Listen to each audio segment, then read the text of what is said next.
I started losing my hair around like 38 or 40, somewhere around there, and I just didn't like the way I looked.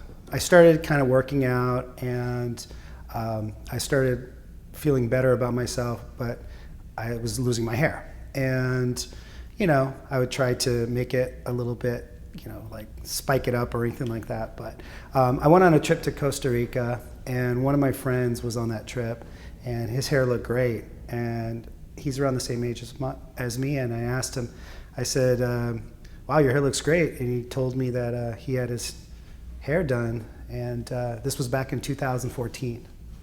And so I was just like, really, that's amazing. Where'd you get it done? And then he told me AlviArmani. I said the doctor's amazing, and I got the information, and I gave him a call when I got back from Costa Rica.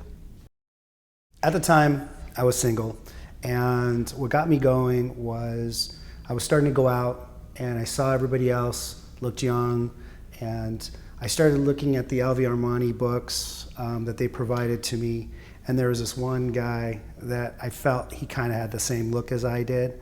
I don't remember his name, and he had about 3,400 grafts, and I thought, if they can make him look like the after picture, you know, I'm in for it. I was nervous because I was told that they would shave my head, and that my hair would fall out, that it would be, you know, there would be scabs, whatnot.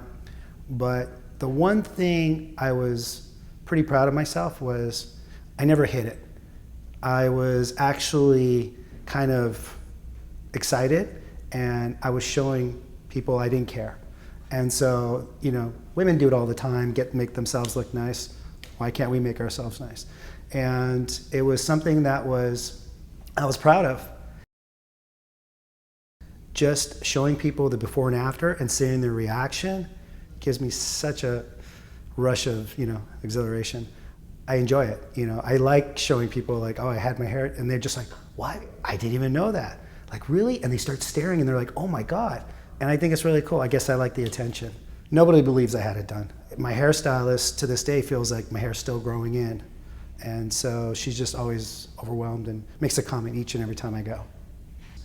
I did look to see if there was anything else out there, and I didn't. The only other thing I heard of was Bosley. Again, everything was strip, you know, pulling skin from your head to another location, and that was something I was never gonna do.